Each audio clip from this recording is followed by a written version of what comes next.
Does it feel like you're trapped in your one-person business? Every day you're grinding, doing all that hustle thing, and when really all you wanted was more time with the people that you love, more time to do the things that you want.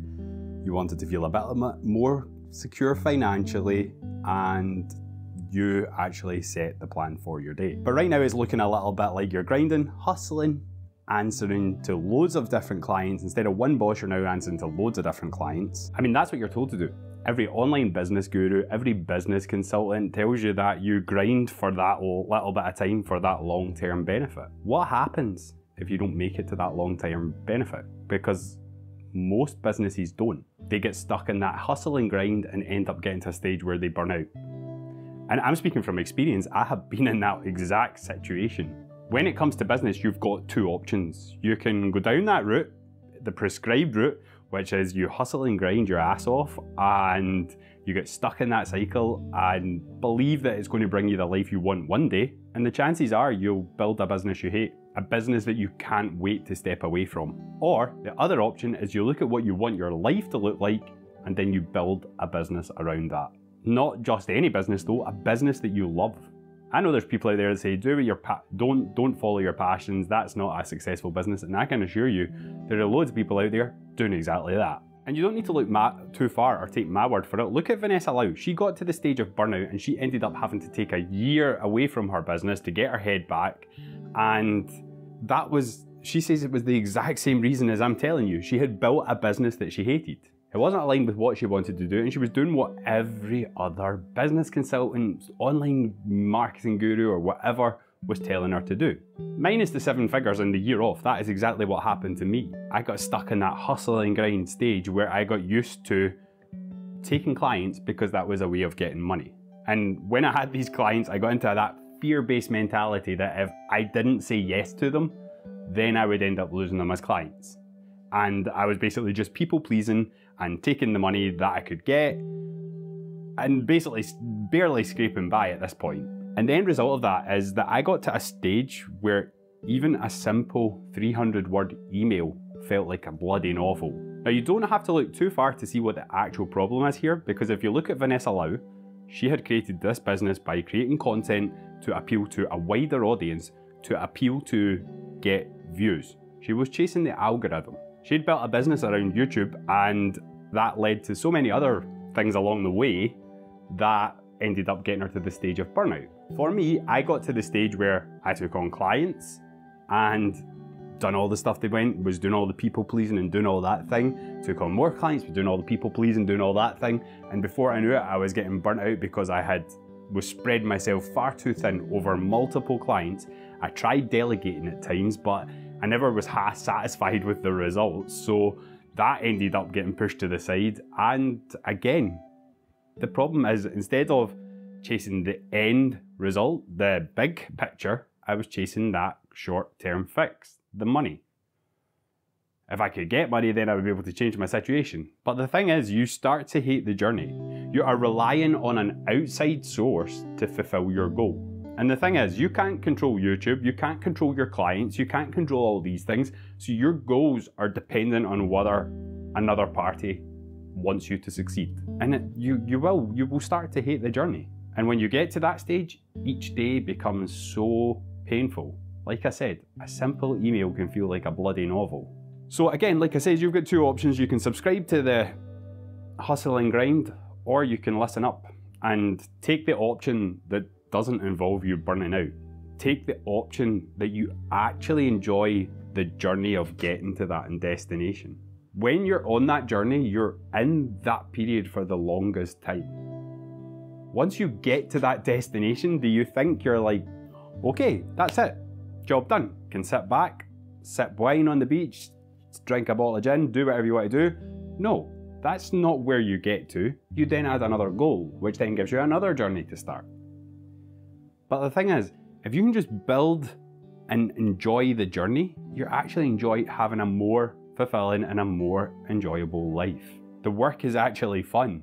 And I'm not going to get into all the stuff that people say, the woo-woo and all that stuff, but if you sort of focus on the things you want and build your life around that, you're acting as if you have already achieved that stuff. Now, you might not be at the exact same level as where you will be when you achieve your goals, but you're on the path. You're acting as somebody who is getting to that stage. Let me give you an example. If I wanted to be like Alex Hormozi, like with the millions of followers, making millions of pounds and all that stuff, do you think Alex Hormozi is sitting in his office right now thinking about how do I get more time?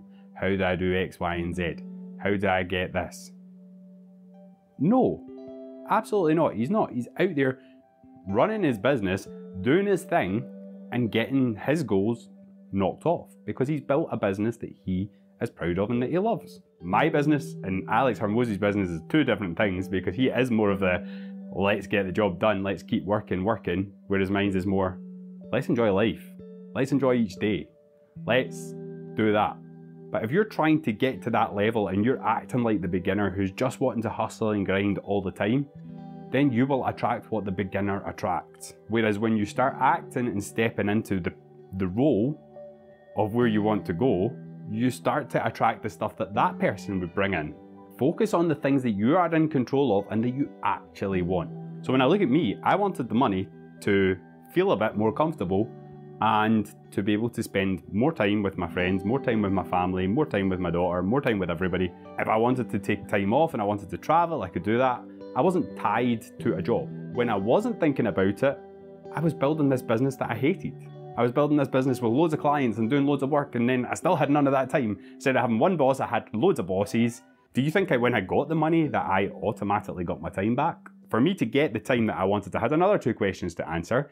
I had to decide whether I wanted to charge the clients higher and limit the time, or whether I wanted to create products that I would create once and service the clients through the products. And when you look at my end goal, to have that freedom, to not be tied down to working with 30 bosses, then the products was definitely more aligned with where I wanted to go. So before we finish, I'm going to give you a rundown of what I have done to structure my business in that way, so that you can see how you can make it work for you. The first thing I done is I became so fucking clear on the person that I serve.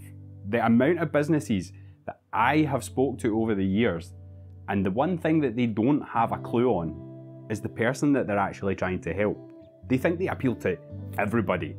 And the thing is, when you try to appeal to everybody, you end up appealing to nobody. That was the first thing. I had to become really, really clear with the person I served, the problems they had, and the goals of where they wanted to go. Then I knew I had to attract these people to my business, so I had to have a lead gen model that again would suit my lifestyle. Now for me, I enjoy doing this, yeah? Setting up cameras. I've got two cameras, I've got one here, I've got one there. I enjoy this.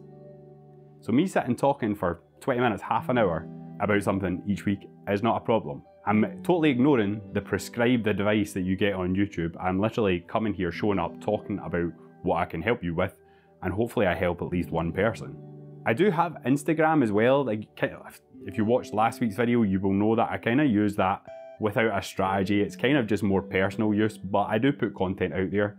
Go through seasons where I'll do a little bit of PR, where I'll go on podcasts, or I'll write a blog or I'll write an article for a blog, or I'll do something like that.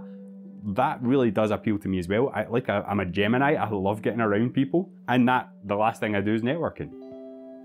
Going to live events, speaking at events. And I think this is something that's overlooked, especially when you're on that online marketing sort of a vibe.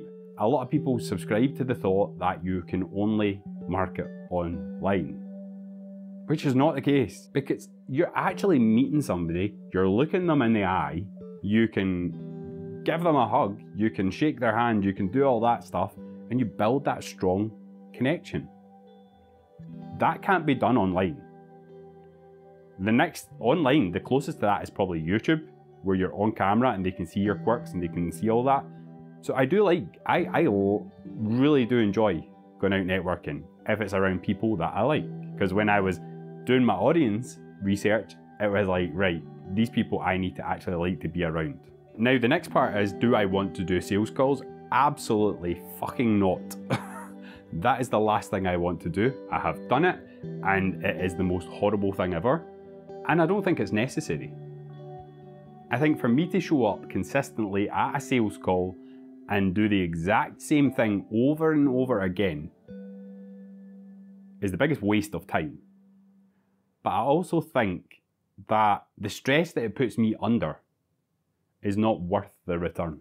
So for me, I don't get on sales calls. Funnels and email marketing are the ways that I close my clients. I know there is people out there that are going to be saying, but you need sales calls, but you need sales calls. That's the only way to close clients, high ticket clients.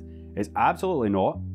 And there's a creator, Tom Nosk. He's just proof that you don't need sales calls, because that is exactly how he runs his business, and he's earning over 7 figures. What I would say is the ones that are aggressive about it and are, you need to do sales calls, blah, blah, blah, blah, blah. That's not my vibe. If that's your vibe, go there, listen to that, but that's not my vibe. I can see there's two sides. I can see some people are really good at sales calls and that's what they'll do. And I can see that there's people that are really good at creating funnels and emails and are better at selling that way. That's me.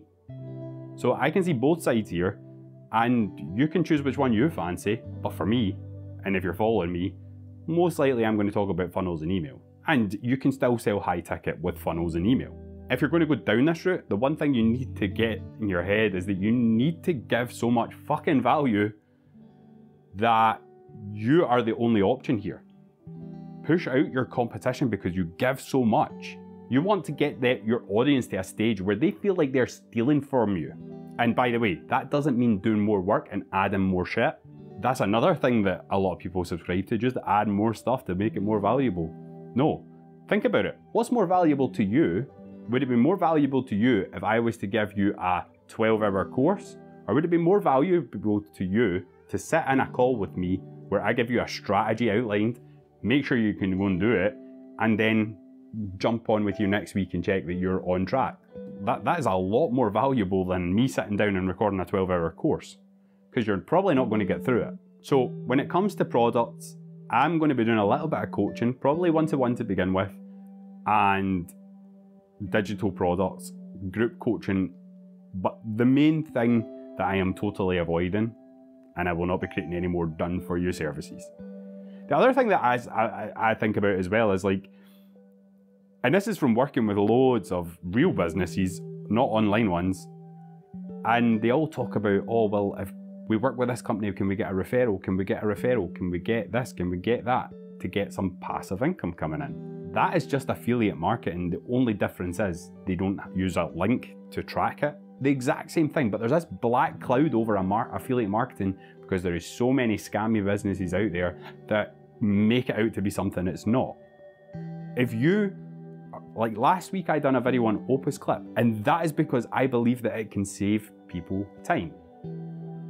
So it's valuable to my audience. Now, I'm not going to come here and promote some shitty affiliate marketing product that I've never ever used and could probably get no hope of using, because I'm putting my name beside that.